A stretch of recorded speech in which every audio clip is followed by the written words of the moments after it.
Emma knew something was wrong the moment Daniel stopped looking at her the same way. His eyes used to soften when they met hers. Now they slipped past her like she was a stranger walking through his house. For 3 nights in a row, he came home past midnight. No explanations. No apologies. Just the cold sound of the door unlocking and the familiar lie. Late meeting. Go to sleep.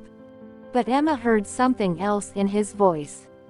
A distance, a heaviness, like he was carrying a secret big enough to crack their marriage in half. She lay awake in bed, staring at the ceiling, listening to him shower at 2:34 a.m. He never showered at night. Never. And yet now. The water ran for 30 minutes. Trying to wash something off. Something Emma wasn't supposed to know about. The next morning, Emma found something small. But deadly. A receipt. Not from his usual coffee shop. Not even from their side of the city. It was from Blue Ember Cafe, a place Daniel had never mentioned once in their 7 years together. 2 items. Same drink. Same size. A tiny drawn heart beside the total. And Daniel never drew hearts. He didn't even send emojis. Emma held the receipt like an X-ray of her marriage.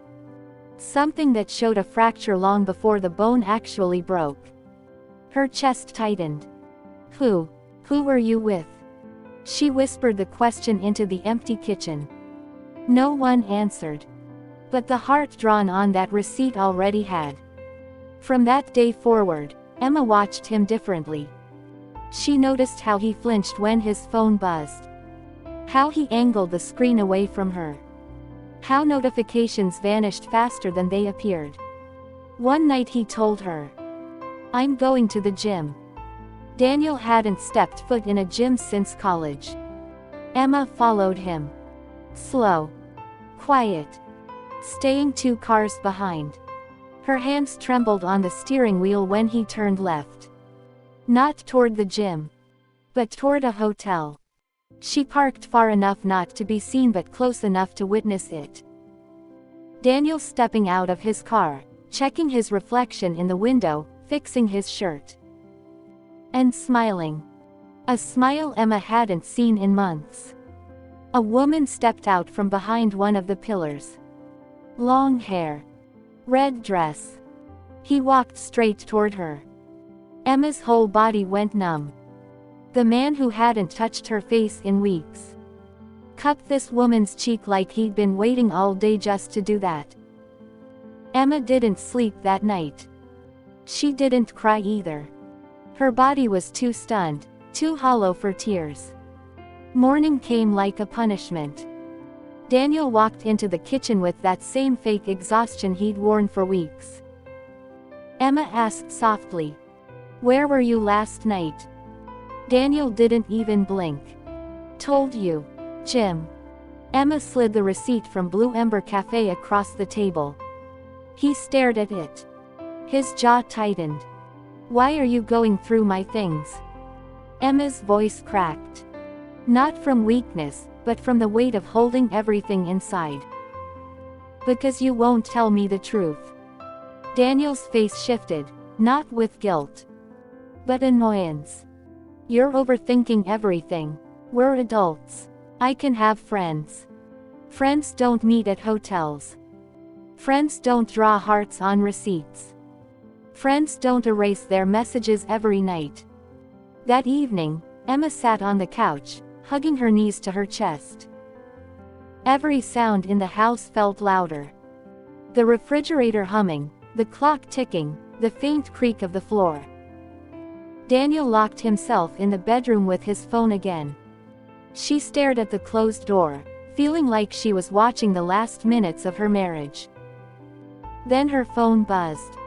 A message from an unknown number. "When can I see you again? Last night wasn't enough heart." Emma's throat closed. Her vision blurred. Daniel opened the bedroom door in panic. "Emma, don't open that."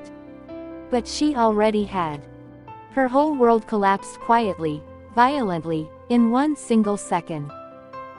And Daniel knew she finally saw everything. Daniel froze when he saw the message glowing on Emma's screen.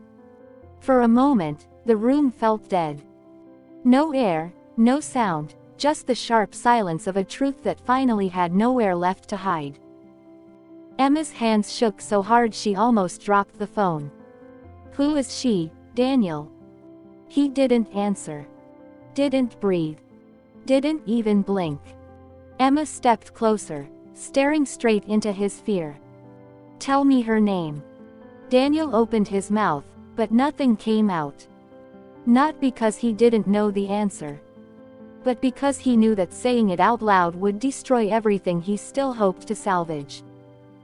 So he did what cowards do. He lied again. It's not what you think. Emma's voice cracked as she whispered. Then what is it, Daniel? Explain the hotel. Explain the messages. Explain why you smell like someone else's perfume every night. His shoulders collapsed. His eyes dropped to the floor. Because finally, he had run out of places to hide. Emma repeated her question, firmer now. What is her name? Daniel swallowed hard. His voice barely escaped his throat. Ava. Emma felt her heart split, not from the name, but from the softness in his voice when he said it. He said Ava like it meant something. Like it was precious. Like it was a secret he had been protecting, not a mistake he regretted. Emma took a step back, dizzy. How long? Daniel rubbed his forehead. A few weeks. She stared at him, wounded. Weeks. Daniel. We haven't been intimate for months. He didn't look at her. Because they both knew he hadn't been missing intimacy. He had been giving it to someone else. Emma's voice was small, almost childlike. Do you love her? Daniel hesitated. A single second. But it was enough. Seconds can ruin lives. Emma covered her mouth, trying not to sob. Daniel stepped forward. Emma, no, I don't love her. It was a mistake. She looked up at him, eyes swollen, broken. A mistake you repeated. A mistake you took to hotels. A mistake you kissed the way you stopped kissing me. Daniel tried to reach for her hand. She pulled back like his touch burned. Don't, she whispered. Don't touch me. You lost that right. Emma didn't scream. Didn't throw anything. Didn't demand details. That's what surprised Daniel the most. Instead, she walked into the bedroom, opened the closet, and pulled out a small suitcase. Every zipper sound felt like thunder. Daniel panicked. Emma, stop. Where are you going? She didn't even look at him. Somewhere you're not. She grabbed a few clothes, her journal, a framed picture of her late mother. Daniel tried blocking the door. We can fix this. Emma stared at him with eyes that had seen the truth too clearly. You don't fix a house after you burn it down. She gently moved him aside. Daniel's voice cracked for the first time. Please. Don't leave. Emma brushed past him. She didn't look back. Because she knew if she did, she'd break all over again. Emma drove aimlessly for an hour. Through familiar streets that suddenly felt foreign. Her tears blurred the lights into smeared streaks of white and red. Every song on the radio felt like a mockery. Every memory hurt. She pulled over near the beach, stepping out into the cold wind. The waves roared in the dark, wild and merciless. Just like her thoughts. For years, she believed Daniel was her safe place. But now she realized something painful. He wasn't home. If this story hits you, you can support the channel with a quick hype. He was a storm she had mistaken for shelter. Her phone buzzed with Daniel's messages. Come home. We can talk. I'm sorry. Her hands trembled as she typed her reply. I need space. Then she turned her phone off. For the first time in a long time, she breathed. Daniel sat alone in the living room after Emma left, surrounded by the wreckage he created. The apartment felt wrong without her breath, her warmth, her soft footsteps. It felt like a graveyard of things he didn't appreciate until they were gone. He stared at the front door for hours, half hoping she'd walk back in, half terrified she never would. He texted. He called. He stared at the 3 dots that never appeared. At midnight, he sat on the floor with his back against the wall, feeling the silence press on his chest. For the first time, he realized what he truly lost wasn't just Emma's presence, but the version of himself she believed in. And that man didn't exist anymore. Emma checked into a small, quiet Airbnb across town. A single lamp. A small bed. A room that felt unfamiliar, but safe. She set her suitcase down and finally collapsed on the bed. But the silence wasn't comforting. It was suffocating. She had left Daniel because she needed peace. Yet all she could think about was the love they ruined. Her mind kept replaying every moment she missed the signs. The late nights. The sudden showers right after work. The new cologne. The way he stopped sitting next to her during movie nights. She hated herself for loving him. She hated him for breaking her. She hated the fact that even now, her heart still beat painfully at the thought of him.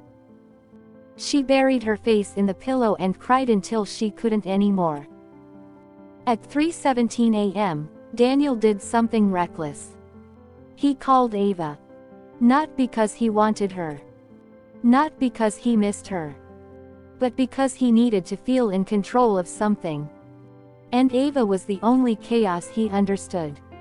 She answered with a soft voice. Daniel. He closed his eyes. Her voice didn't comfort him. It disgusted him. He whispered. It's over. Don't contact me again. Ava sounded irritated. What is your problem? This wasn't part of the... He hung up. For the first time, he didn't care about her reaction. He didn't care if she got angry or exposed him. Because there was only one person he wanted to talk to. And she was the one he betrayed. He typed a long message to Emma, but deleted it. He didn't deserve her forgiveness. Not yet. Maybe not ever. Daniel finally walked into the bathroom and looked at his reflection. He didn't recognize the man staring back. His eyes were red. His beard messy. His face tired. He looked older. Not in years, but in guilt. He whispered to himself. You ruined everything. His reflection didn't argue. Didn't comfort him. Didn't offer excuses. Because excuses were the reason he ended up here. He sat on the edge of the bathtub, running both hands through his hair. Emma had been loyal, patient, loving, supportive of every dream he ever had. And he repaid her with betrayal. A slow, painful truth settled in his chest. Emma didn't leave because he cheated. She left because he stopped caring long before he confessed. The morning after her escape, Emma tried pretending she was fine. She made coffee, opened the curtains, stared at the ocean from the window of the small Airbnb.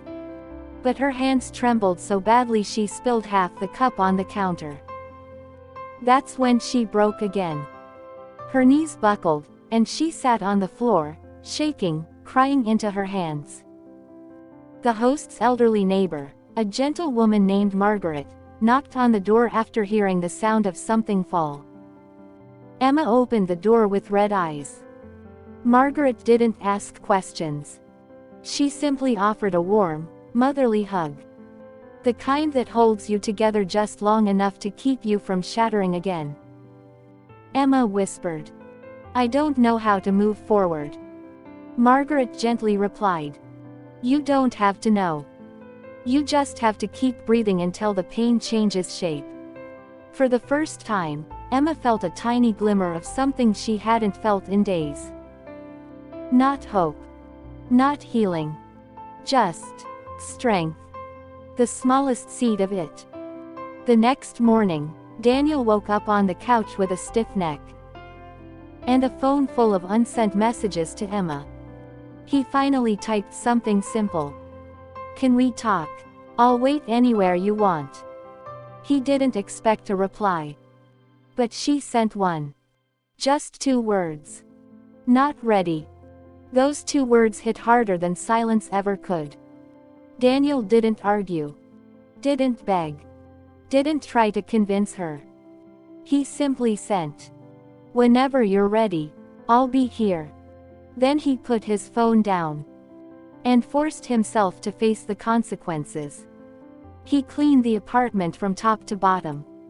Wiped every surface. Folded every blanket. Fixed every broken thing he had ignored. Not because cleaning would fix the relationship.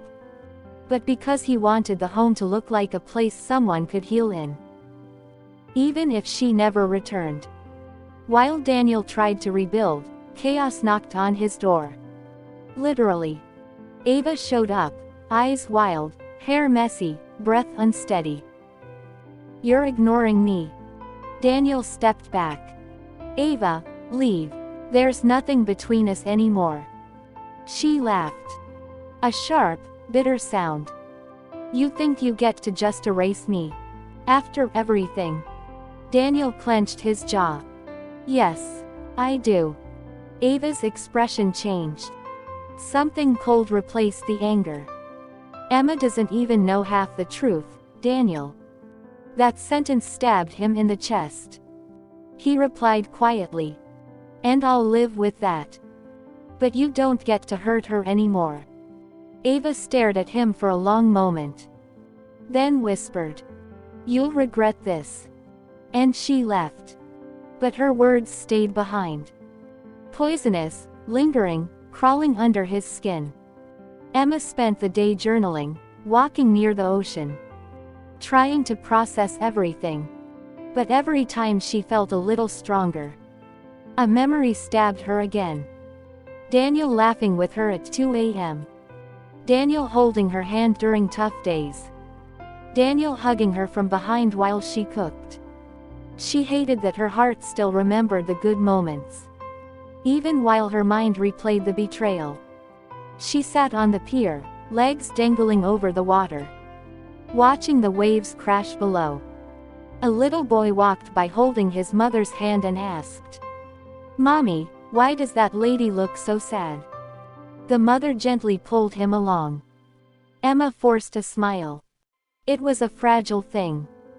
But it was proof she was still human, not just broken pieces. She whispered to herself. One day this won't hurt the same way. She didn't know if she believed it. But she needed to hear it. That evening, Emma finally checked her email. She froze. There was a message. From Ava. Subject, you deserve the truth. Emma opened it with shaking hands. Inside was a long paragraph describing the affair. Details meant to hurt, exaggerations meant to wound deeper. Twisted fragments designed to make Daniel seem even worse. Emma's heart pounded. Her vision blurred. Her hands shook with rage and heartbreak. She didn't know what was real anymore. What was exaggeration? What was spite? She only knew one thing. Ava wanted to destroy whatever was left. Emma closed the laptop and pressed her palms to her eyes. She wasn't angry at Daniel. Not anymore. She was furious at Ava. Her invasion, her cruelty, her obsession. But she also knew something very important. If Daniel had been honest from the beginning, Ava wouldn't have had any power to hurt her at all. Emma texted Daniel. Meet me at the park. 1 hour. Daniel's heart nearly exploded. He arrived early. Sat on a bench. Fidgeted with his hands. Rehearsed every apology he could think of. Emma arrived quietly. She looked tired, but stronger. Daniel stood. Emma. She raised a hand. I read the email. He swallowed hard. His voice broke. I'm so sorry. She nodded. I know. But sorry doesn't make the pain disappear. Daniel felt tears rise. Emma continued. I'm not here to come back. Not yet. A knife to the chest. But one he understood. She took a step closer, voice softer. I'm here because I needed to see if the man I loved is still in there somewhere. Daniel whispered. I'm trying. Every day. She took a deep breath. Then keep trying. For yourself. Not for me. She walked past him, leaving a faint trail of perfume. Daniel didn't chase her. Because for once in his life, he finally understood. Love isn't something you beg for. Love is something you rebuild slowly, painfully, honestly. One day at a time. And whether Emma returned or not, he would spend every day becoming the man he should have been. Before he lost her. If you've ever felt this kind of pain, don't walk through it alone. Hit subscribe and stay with us. More real stories are coming.